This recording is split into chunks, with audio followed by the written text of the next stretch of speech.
Good morning, dear student. Today we will discuss about function of commercial bank.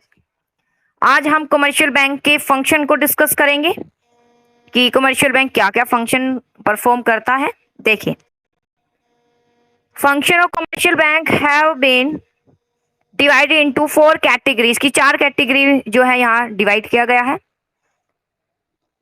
Primary function जो है mainly 3 parts में है. पहला, अब उसके सब पार्ट आ जाएंगे. Primary function, secondary function and third है इलेक्ट्रॉनिक बैंकिंग सर्विसेज. अब यहाँ पर आज हम डिस्कस करेंगे प्राइमरी फंक्शन क्या है. देखिए, प्राइमरी फंक्शन क्या है. फर्स्ट ऑफ ऑल, बैंक क्या करता है. बैंक का मेन कार्य जो पीपल है यानी लोग हैं उनकी मनी को एक्सेप्ट करना है, और मनी को एक्सेप्ट करके जो थर्ड पर्सन है उसको क्या करना है, लैंड यानी उधार देना है. उसी मनी को आगे उधार देना है कुछ परसेंटेज अपने पास रखकर. तो सबसे पहला कार्य इसकी जो स्टार्टिंग है प्राइमरी फंक्शन, जो स्टार्टिंग उसे बोलेंगे प्राइमरी कार्य. पहला कार्य ही इसका एक्सेप्टिंग डिपॉजिट. डिपॉजिट को एक्सेप्ट करना है. एक्सेप्ट हम कैसे करते हैं, जहां अपनी मनी बैंक में जमा कराते हैं. यूं थोड़ी कहते हैं ले बैंकों से लीजिए हमारी मनी लीजिए. बैंक क्या कहता है जी, कोई अकाउंट खुलवाते हैं, हम अपना अकाउंट ओपन करवाते हैं, फिर वो मनी हमारे अकाउंट में जाती है. तो वो किस किस प्रकार से डिपॉजिट होती है अब डिस्कस करेंगे. जैसे सबसे पहले फिक्स और टाइम डिपॉजिट अकाउंट बोला गया है, यानी जिसे हम जनरली एफडी के नाम से जानते हैं कि हमने एफडी करा रखी है. जनरली हम सुनते भी है कि ज्यादा अमाउंट है, अगर नहीं चाहिए तो चलिए एफडी करा लीजिए, उस पर इंटरेस्ट अच्छा खासा मिलेगा, तो लोग एफडी करा देते हैं. तो उसे बोलेंगे टाइम डिपॉजिट अकाउंट. तो यहाँ पर मनी जो डिपॉजिट की जाती है इस अकाउंट में फिक्स पीरियड के लिए की जाती है. डिपॉजिटर फिक्स डिपॉजिट रिसिप्ट प्राप्त करता है, और रिसिप्ट तो प्राप्त होगी ही, और रिसिप्ट में नेम होता है डिपॉजिटर यानी डिपॉजिट कराने वाले का. अमाउंट जो जितना भी डिपॉजिट कराया गया है, रेट ऑफ इंटरेस्ट क्या है, period for which the deposit is made, कितने समय तक के लिए एफडी कराई गई है. रिसिप्ट इज नॉट ट्रांसफरेबल, और जितनी रिसिप्ट आ जाएगी यानी आपने अकाउंट में डाल दिया है मनी एज आ एफडी के रूप में, फिक्स डिपॉजिट अकाउंट के रूप में वो मनी चली गई है, वो ट्रांसफरेबल नहीं होती. उसको ट्रांसफर आप नहीं करा सकते कहीं भी जब तक टाइम पीरियड पूरा नहीं हो जाता.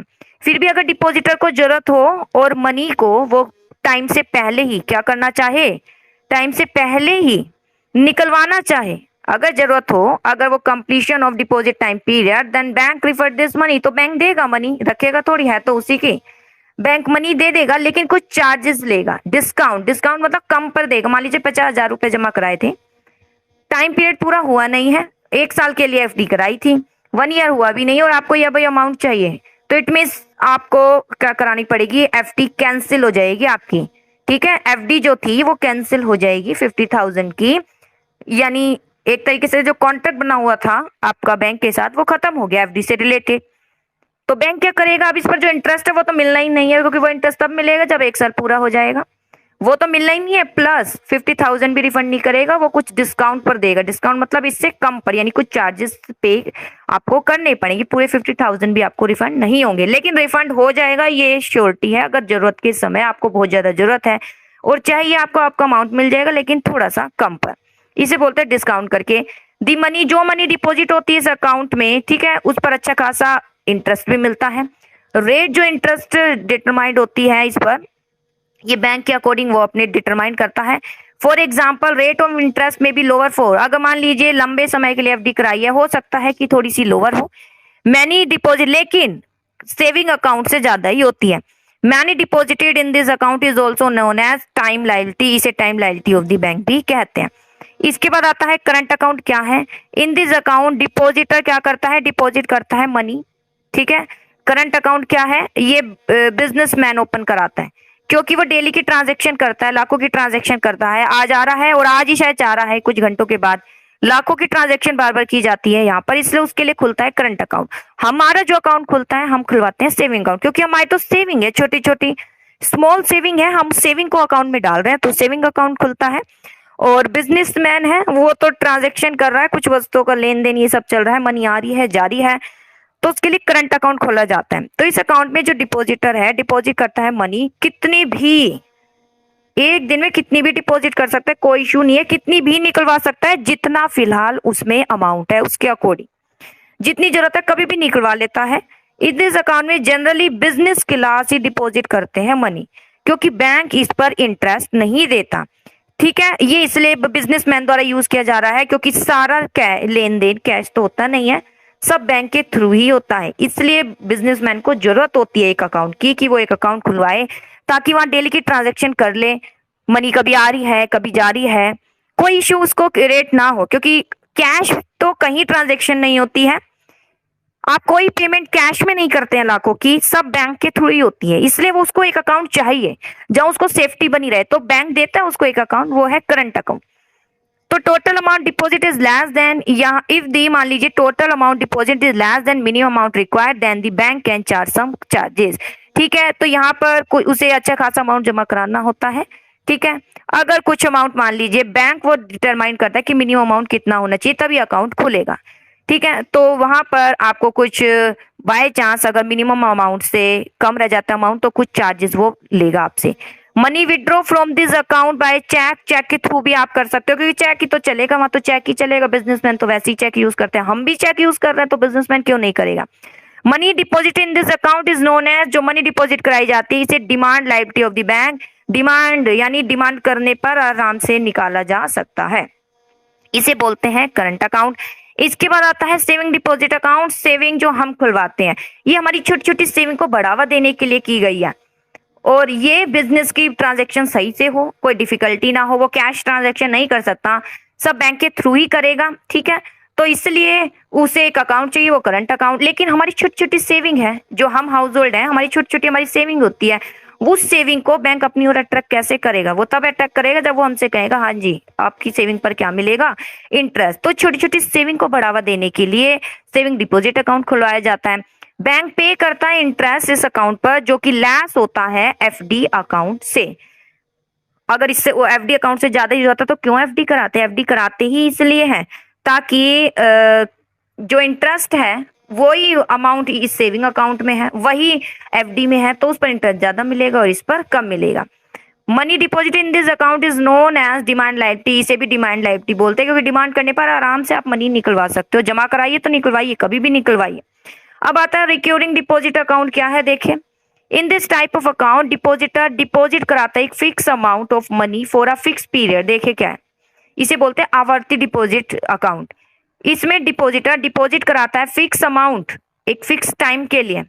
The money is deposited on monthly basis पर जमा कराता है यहाँ पर वो। ठीक है, this money can not be withdraw before the expire of fix term accept in certain condition. देखिए क्या है, एफडी की तरह ही है लेकिन थोड़ा सा अलग है। एफडी में क्या होता है, एक बार में अमाउंट कटता है। जैसे मैं कह रही हूँ मुझे 50,000 की एफडी करानी है तो मुझे 50,000 एक बार में ही देने पड़ेंगे। लेकिन रिकरिंग डिपॉजिट अकाउंट क्या होता है, यहाँ भी एक फिक्स अमाउंट आप जमा कराना चाहते हो एक फिक्स पीरियड के लिए, तो मनी डिपॉजिट कराई जाती है। जैसे आप कर लेते हैं कि मंथली बेस पर मैं जमा करा दूंगी एक फिक्स अमाउंट, हर मंथ इतना मैं जमा कराऊंगा इस अकाउंट में। This money can not be withdraw, ये विड्रॉ नहीं करा सकते जब तक वो मान लीजिए 1 साल तक के लिए आपने कहा है, और उससे पहले आप उसको नहीं निकाल सकते, बल्कि हर महीने आपको डलवाना ही पड़ेगा। ठीक है, कुछ कंडीशन जो बैंक निर्धारित करेगा उसके अंतर्गत। The amount of interest which is receive on the money deposited in this account is, ठीक है, अब जो अमाउंट जो इंटरेस्ट का होगा ये अकाउंट आप खुलवाएंगे, is redeposited along with the principal. अगर आप चाहते हो तो जितना अमाउंट है और उस पर इंटरेस्ट बन रहा है उसको वापस रीडिपॉजिट आप करा सकते हो अलोंग विद प्रिंसिपल। ठीक है, मान लीजिए 50,000 आपने जमा करा दिया, उस पर इंटरेस्ट भी है, मान लीजिए 4,000 इंटरेस्ट बन गया, 54,000 रुपए हो चुके हैं, 54,000, आप उसको दोबारा भी इसमें रीडिपॉजिट कर सकते हैं। इस अकाउंट अट्रैक्ट हाई इंटरेस्ट मिलता है अदर अकाउंट जैसे कि एफडी अकाउंट से। Money deposited in this account is known as, इसे भी टाइम लायबिलिटी बैंक कहते हैं। टाइम यानी टाइम से पहले वो नहीं आप अमाउंट, और डिमांड लायबिलिटी यानी डिमांड जब करो तब आप निकलवा सकते हो। इसके बाद आता है multi option deposit account. Multi option type of है सेविंग बैंक अकाउंट का वह टाइप है in which deposit in excess of particular limit get automatically transfer into fix deposit term deposit. देखिए मल्टी ऑप्शन है, इसमें क्या ऑप्शन है, multi option मिल जाता है। It is type of saving bank account, ये सेविंग बैंक अकाउंट का वह टाइप है जिसमें deposit in excess of particular limit get automatically transfer into FD. ये मल्टीपल है, मल्टीपल ऑप्शन डिपॉजिट अकाउंट में हम क्या कर रहे हैं, हम ये कह रहे हैं जी हमारे सेविंग अकाउंट है, बाय चांस सेविंग अकाउंट में 50,000 तो ठीक है, 50,000 से अगर जैसे ही अब वो अमाउंट जाता जा रहे तो उसको आप एफडी में कन्वर्ट कर देना, ऑटोमेटिक एफडी में वो कन्वर्ट हो जाना चाहिए। हम ऐसा डिपॉजिट अकाउंट खुलवा रहे हैं मल्टी ऑप्शन। हम उसमें लिमिट बताएं, अकाउंट में मान लीजिए 50,000 तक में हम लिमिट रखना चाह रहे हैं, इसके बाद अगर ऊपर हम जमा कराते हैं तो उसकी ऑटोमेटिक क्या कर दी जाए, एफडी कर दी जाए। इसमें deposit in excess of particular limit get automatic transfer into FD, automatic FD में ट्रांसफर हो जाता है। दूसरे शब्दों में, in case adequate fund is not available in our saving bank account so as to honour a cheque that we have issued, the required amount get automatically transfer from FD। और मान लीजिए अगर सेविंग अकाउंट से मुझे money निकलवानी है, saving account से मुझे money निकलवानी है, ठीक है, और उस वक्त उसमें उतनी मनी नहीं है, मैंने ये कहा है 50,000 से ऊपर अगर मनी चली जाती है तो वो ऑटोमेटिक किस में चली जाए, उसमें वो किस में ट्रांसफर हो जानी चाहिए, एफडी। उसे बोलते हैं मल्टी ऑप्शन डिपॉजिट अकाउंट, ठीक है। और जितनी भी ज्यादा मनी आई उसके, मान लीजिए 50,000 तो मेरे में थे, फिर मैं अचानक जाके 40,000 जमा कराई, ठीक है, कराया सेविंग में वो, लेकिन ऑटोमेटिक किस में चला जाएगा, एफडी में कन्वर्ट हो जाएगा वो। फिर मैं उसके बाद मैंने जमा कराया नहीं, मैं फिर धीरे धीरे निकलवा ही रही हूँ, निकलवाएंगे फिर मैं बस इसमें से तो निकलेगा नहीं, निकल रहा है 50,000 में से, अब मैं धीरे धीरे निकलवा रही हूँ, 50 का 40 कर दिया, 30 कर दिया, 20, 10 करने के बाद अब मुझे और मनी की जरूरत हो गई, ठीक है, मुझे और मनी की जरूरत हो गया, मेरे अकाउंट में केवल 10,000 ही है और मुझे जरूरत है 12, और मुझे जरूरत है ज्यादा की मान लीजिए 12,000 की, तो भी प्रावधान है, अब एफडी में से कुछ अमाउंट ऑटोमेटिक आपको मिल जाएगा, लेकिन एफडी भी टूटेगी नहीं, एफडी भी कैंसिल नहीं होगी। इसे बोलते हैं मल्टी ऑप्शन डिपॉजिट अकाउंट। तो दूसरे शब्दों में, प्रायपत फंड नॉट अवेलेबल, अगर सेविंग बैंक अकाउंट में प्रायपत फंड अवेलेबल नहीं है और मान लीजिए चेक भी जारी कर दिया है, तो रिक्वायर अमाउंट ऑटोमेटिकली ट्रांसफर हो जाएगा एफडी से, ठीक है, चेक जारी कर दिया है और लेकिन आपके अकाउंट में इतना पैसा नहीं है, आप कैसे पेमेंट हो गई, तो कोई दिक्कत नहीं है, एफडी में भी तो आपका ही पैसा है और आपने मल्टी ऑप्शन डिपॉजिट अकाउंट खुलवाया था, तो ऑटोमेटिक एफडी में से ट्रांसफर हो जाएगा कुछ अमाउंट जितना चाहिए, इज टू सेव, लेकिन पूरा नहीं होगा, इतना ध्यान दीजिए। Term deposit is to saving bank account, ठीक है, एफडी से सेविंग में चला जाएगा, the balance amount continue as, लेकिन एफडी में उतना ही माना जाएगा, जैसे सेविंग में और जमा कराओगे वो ऑटोमेटिक एफडी में चला जाएगा अमाउंट जितना एफडी से गया था। मान लीजिए एफडी से 10,000 दे दिए थे, सॉरी मैं कहती 12,000 मुझे चाहिए, लेकिन मेरे सेविंग अकाउंट में 10,000 ही है, तो 2,000 ऑटोमेटिक एफडी से यहाँ पर ट्रांसफर हो जाएंगे, कोई दिक्कत नहीं आई पेमेंट करने में। और जैसे मैं अपने सेविंग अकाउंट में मनी जमा कराऊंगी ऑटोमेटिक वो एफडी में वापस चले जाएंगे, तो वो एफडी ऐसी की ऐसी ही रहेगी, कोई प्रभाव नहीं पड़ना है। FD and an interest as per existing rate of interest, balance amount continue आप एफडी के रूप में ही रहेगा और इंटरेस्ट भी वैसे ही मिलेगा। It is not that one can earn high rate of interest from a fixed deposit account than from a saving bank account, और यहाँ पर आपको तो पता है एफडी में ज्यादा इंटरेस्ट मिलता है सेविंग से। Therefore, the account holder has twice, प्रकार अकाउंट होल्डर को 2 बेनिफिट मिलता है, वो उसको अच्छा इंटरेस्ट भी मिल रहा है और रिस्क भाई डिसओनर यानी चेक है और डिसओनर हो गया, ऐसी कोई समस्या नहीं होता। मान लीजिए मनी नहीं भी है, मनी कम है, तो एफडी से उसको ट्रांसफर कर दिया जाएगा, तो चेक डिसओनर नहीं होगा, आप आराम से किसी को भी पेमेंट कीजिए। इसे बोलते हैं मल्टी ऑप्शन डिपॉजिट अकाउंट। इसके बाद आता है एडवांसिंग लोन, ठीक है, ये क्या करता है लोन, क्योंकि अभी तक हम डिपॉजिट के बारे में पढ़ रहे थे, ये बैंक है, बैंक को हम डिपॉजिट देते हैं, अपनी मनी देती है, मनी कैसे कैसे देते हैं जी, अकाउंट में जाती है मनी, अकाउंट कौन कौन से होते हैं वो हम पढ़ चुके हैं। अब बैंक क्या करेगा, उसमें से लोन देगा, बैंक क्या करेगा, उसमें से लोन देगा। अब लोन के बारे में डिस्कस करेंगे, चलिए। अब आता है advancing loan. Another main feature bank का क्या है, एडवांस लोन टू पीपल, ठीक है, क्या देना है, एडवांस लोन देना है लोगों को। अब bank receive money through deposit, deposit अभी पढ़ा ना, ऊपर अकाउंट खुलवाया था, बैंक ने मनी रिसीव करी, a certain part of this money is transfer to the cash reserve, ठीक है, बैंक लोन देता है लोगों को, बैंक रिसीव करता है मनी और उसमें से लोन देता है, कुछ part of this money is transfer to the cash reserve, कुछ कैश रिजर्व में रखता है, मैंने ये बताया था बिटवीन, एक बार अच्छे से बता देती हूँ। आप ए पर्सन है, आपने बैंक में पैसा जमा कराया, उस मान लीजिए 10,000 जमा कराए, बैंक 10 के 10,000 इस सी पर्सन को नहीं देगा, उसमें से कुछ क्या रखेगा, कैश रिजर्व, कैश रिजर्व यानी कुछ अमाउंट रखेगा, ताकि अगर बाय चांस ये व्यक्ति ने पैसे जमा कराए तो कुछ निकलवाने भी तो आ सकता है, कुछ निकलवाने भी तो आ सकता है, तो पैसे कहाँ से आएंगे, नहीं आएंगे ना, अगर सारे जो भी व्यक्ति अमाउंट देते हैं सारे के सारे लोन के रूप में दे देंगे तो बैंक के पास क्या बचेगा अगर कोई व्यक्ति निकलवाने आ गया तो पैसे, इसलिए कुछ कैश रिजर्व रख लेते हैं। कैश रिजर्व यानी अपने पास, मान लीजिए 10,000 में से 1,000 रुपए रख लिया और 9,000 रुपए किसके रूप में दे देगा वो, लोन के रूप में। 9,000 रुपए किसके रूप में दे देगा वो, लोन के रूप में। तो ये बोलते हैं कैश रिजर्व। कुछ अमाउंट कैश रिजर्व रख लेता है, बैलेंस यूज करता है लोन देने के लिए, बाकी जो बचे जैसे 9,000। These bank generally provide loan for productive work के लिए देता है and they demand a proper security, और सिक्योरिटी भी डिमांड करता है। The amount of loan is generally lower than the value of security. जो सिक्योरिटी होती है वो ज्यादा की होती है भाई, ठीक है। मान लीजिए 50,000 का लोन लेना है तो सिक्योरिटी 50 से ज्यादा की रखवाई जाती है और लोन कम कर दिया जाता है। आगे the bank advance loan of following type, तो निम्नलिखित प्रकार के इसके टाइप है। सबसे पहले है कैश क्रेडिट, ठीक है। अब कैसे कैसे लोन देता है वो देखिए। हेलो बेटा, आवाज आ रही है?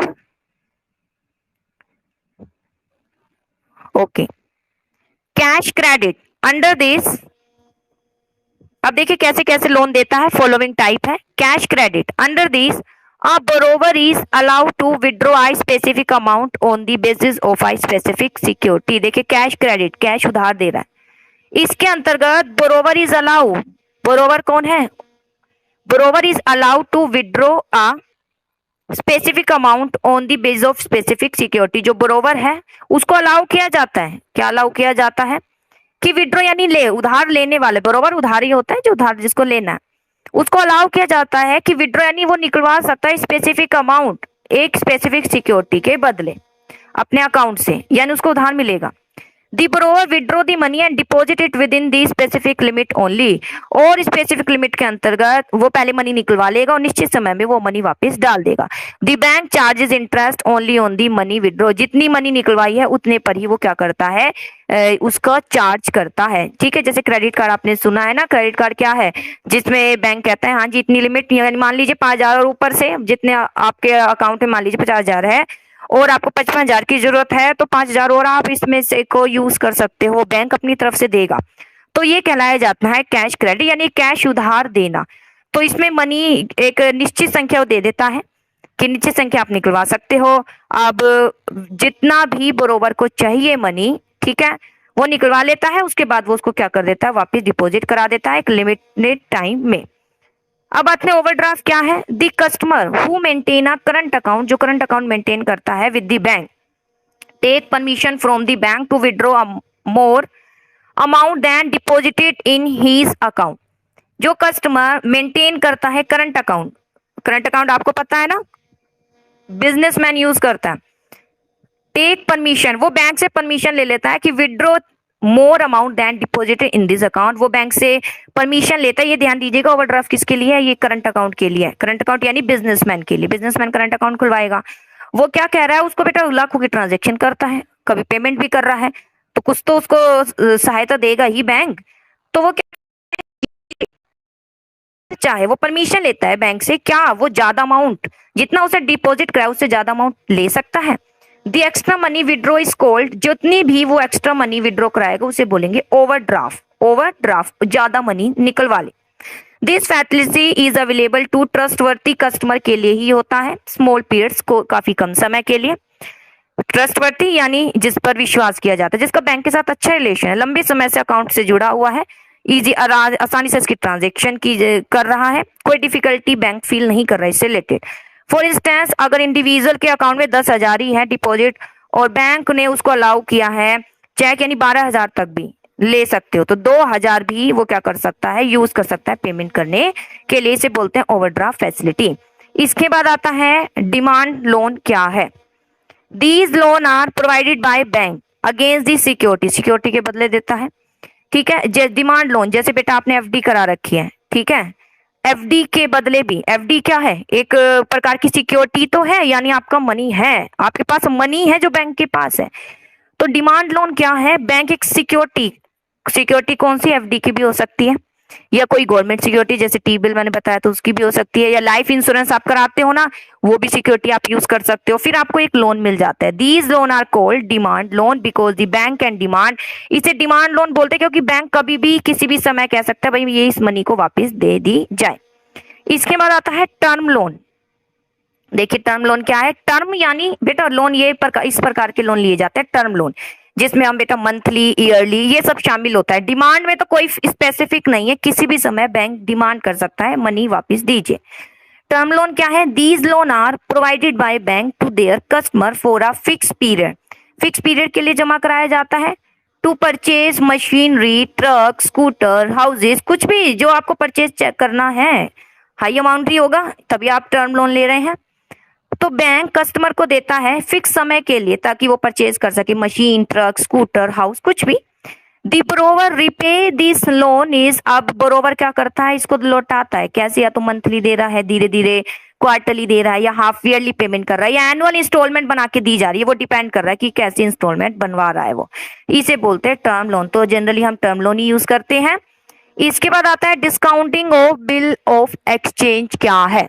देखिए बिल ऑफ एक्सचेंज क्या है, बिल ऑफ एक्सचेंज मतलब जैसे कि मान लीजिए ए है, ये भी ट्रेडर है, और बी ये भी ट्रेडर है, इसे ट्रेड बिल भी बोलते हैं, ये दोनों ट्रेडर है।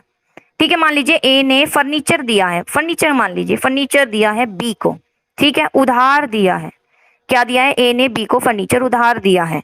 अब बी ने फर्नीचर उधार तो ले लिया और उसने कह दिया भाई 1 मंथ के बाद मैं क्या करूंगा, 1 मंथ के बाद आपको पेमेंट कर दूंगा, मुझे तो उधार चाहिए। तो ए ने दे दिया उधार। अब ए बिल तो बनाएगा, ए बिल भी बनाएगा, एक कॉपी अपने पास रखेगा, एक कॉपी बी को भी देगा, ठीक है। लेकिन अब ए और बी के बिटवीन ट्रांजेक्शन हो रही थी ना, ए ने उधार दिया बी को, ए को मनी की जरूरत हो गई ए 1 मंथ से पहले, लेकिन बी ने तो तभी वस्तु फर्नीचर इसलिए खरीदा था ताकि 1 महीने के बाद ही, उसने पहले ही बोल दिया था 1 महीने के बाद ही मैं पेमेंट करूंगा, इस डेट को पर्टिकुलर डेट उसने मेंशन कर दी, इस तारीख को ही मैं पेमेंट करूंगा, इससे पहले मैं पेमेंट नहीं करूंगा। और इस बेस पर ए ने उसको सामान भी दे दिया था, फर्नीचर मान लीजिए सेल कर दिया, ट्रेडर के लिए होता है यूज। अब ए को मनी की जरूरत हो गई पहले ही, अब ये इससे तो मांग ही नहीं सकता क्योंकि इससे तो डीलिंग पहले ही हो गई, भाई इसने पर्टिकुलर डेट मेंशन कर दी, इस डेट से पहले मांग नहीं सकता। लेकिन अब क्या करेगा, ए जो ट्रेडर है इसके पास बिल तो है, बिल कौन सा, जो बिल की कॉपी जो कि भाई बी को इसने सामान बेचा उसका बिल तो है। फिर उस बिल को लेकर वो कहाँ चला जाएगा, बैंक के पास, इसका अकाउंट तो है, सबका ही अकाउंट होता है, अकाउंट के थ्रू।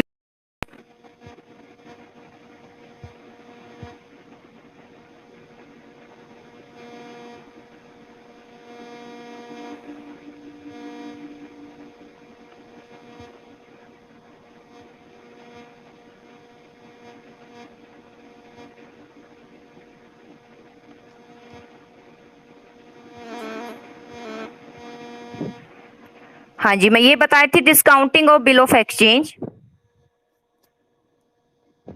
अब यहां पर बेटा ए जो है बी को, ए ने बी को उधार वस्तु दी है, ठीक है, और उधार इस बी ने कहा है कि मैं 1 मंथ के बाद आपको पेमेंट करूंगा। तो ए बी से 1 मंथ से पहले मनी नहीं मांग सकता, ठीक है। जब इसने उधार दिया तो एक बिल भी बना था, ठीक है, एक बिल भी बना था जिसे बोलते हैं बिल ऑफ एक्सचेंज, ठीक है, जिसे बोलते हैं बिल ऑफ एक्सचेंज, यानी एक बिल बना था, वो उधार का बिल था कि इस डेट पर ये बी व्यक्ति मुझे पैसा दे देगा, इसके पास भी है एक कॉपी, इसके पास भी है।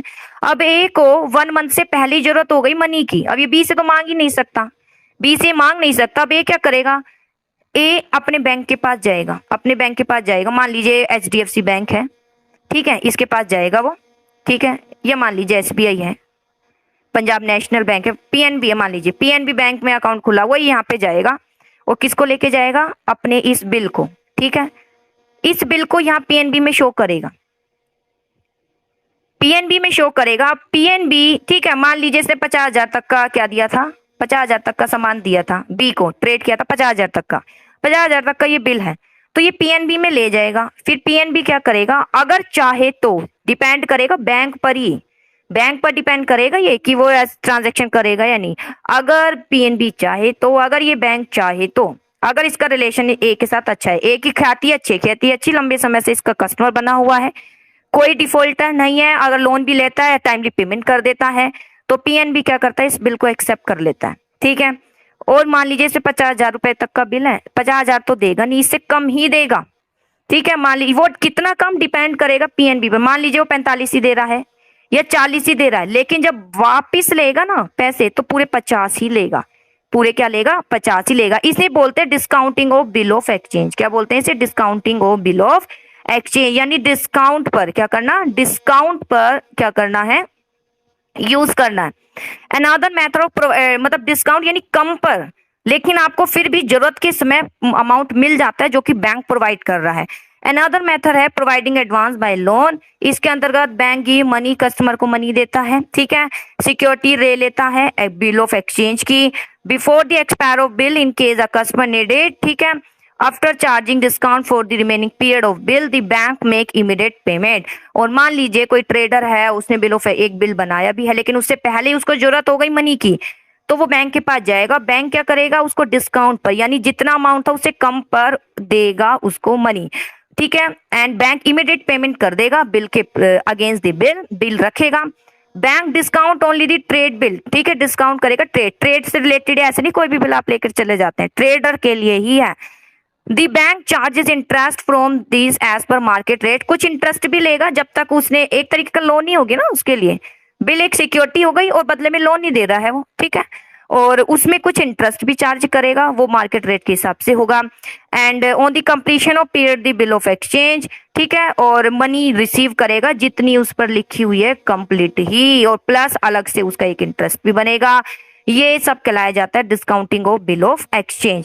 तो ये थे बेटा एडवांसिंग लोन, जिसमें हमने पढ़ा कैश क्रेडिट, कैश उधार दे देते हैं यानी एक लिमिट से ज्यादा अमाउंट निकलवा सकते हैं। ओवरड्राफ्ट ये ट्रेडर के लिए है, करंट अकाउंट पर ही यूज किया जाता है।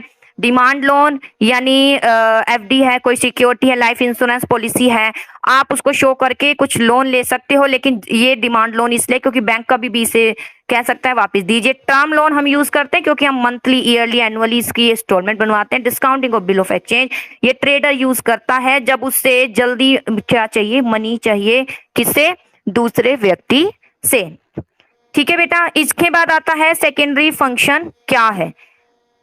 तो सेकेंडरी फंक्शन में beside the primary function bank perform करता है various secondary function also such as agency function, general utility function.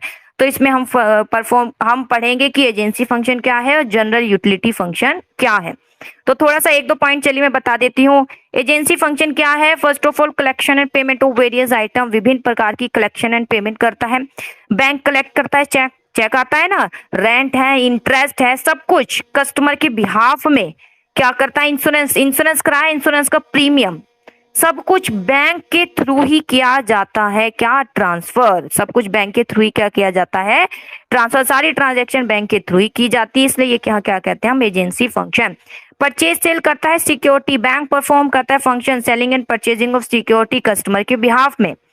इसके बाद आता है ट्रस्टी एंड एग्जीक्यूटर, ठीक है, ये ट्रस्टी और एग्जीक्यूटर का भी कार्य करता है, इसको अच्छे से समझिए। ट्रस्टी एंड एग्जीक्यूटर क्या है, ट्रस्टी क्या होता है और एग्जीक्यूटर, ये ट्रस्टी बनता है और एग्जीक्यूटर बनता है। ये बेटा विल के लिए यूज किया जाता है, जो प्रॉपर्टी है, ठीक है। मान लीजिए कोई पर्सन है और वो अपनी विल बना रहा है, ठीक है, वो ये कह रहा है कि वो बैंक को शामिल कर रहा है बिटवीन, और वो ये कह रहा है कि अगर मैं मर जाता हूं तो कुछ पर्सन उसने पहले नेम इंडिकेट करा दिए जो बेनिफिशियर कहलाए जाएंगे। कौन कहलाया जाएगा, बेनिफिशियर, कि मेरे मरने के बाद मेरी प्रॉपर्टी इन बेनिफिशियर को इस तरीके से विभाजित की जाए, लेकिन मेरे मरने के बाद, ठीक है। इस तरीके से बैंक के साथ वो डीलिंग कर जाता है, ठीक है, बैंक को शामिल कर लेता है, एक एजेंसी का कार्य कर रहा है, ठीक है, एजेंसी का। अब बैंक क्या करेगा, जैसे वो व्यक्ति मर जाएगा तो बैंक के पास पहले ही उस व्यक्ति ने क्या करा दिया था, अपनी विल से रिलेटेड क्या बता दिया था कि भाई ये बेनिफिशियर है, इनको इस तरीके से आप प्रॉपर्टी में इनको डिवाइड कर दीजिएगा। तो बैंक कार्य कर रहा है अभी, जब तक वो मर ही नहीं था तब तक तो डिवाइड कुछ हुई नहीं, लेकिन जब वो मर जाएगा बैंक आएगा किसके रूप में, ट्रस्टी के रूप में, यानी उसकी जो प्रॉपर्टी है और उसने जो बेनिफिशियर या जिन जो नाम लिखवाए थे जिनको ये देनी है, उनमें वो उसका क्या करेगा, एडमिनिस्ट्रेशन करेगा, यानी उसमें उनका प्रबंध करेगा, यानी उसमें डिवाइड करेगा जैसा वो बोल के गए था अपनी विल में। तो इस प्रकार जब वो कार्य कर रहा है ना, जब वो कार्य कर रहा है बैंक, तो वो कहलाया जाएगा ट्रस्टी का कार्य कर रहा है। अब आता है एग्जीक्यूटर, एग्जीक्यूटर भी इसी से रिलेटेड है। ट्रस्टी में तो क्या है, जो डिसीज पर्सन है उसने तो ये कहा है कि मेरे मरने के बाद कीजिएगा, स्टेप उठाइए। एग्जीक्यूटर क्या है, एग्जीक्यूटर मतलब ये भी विल से ही रिलेटेड है। It means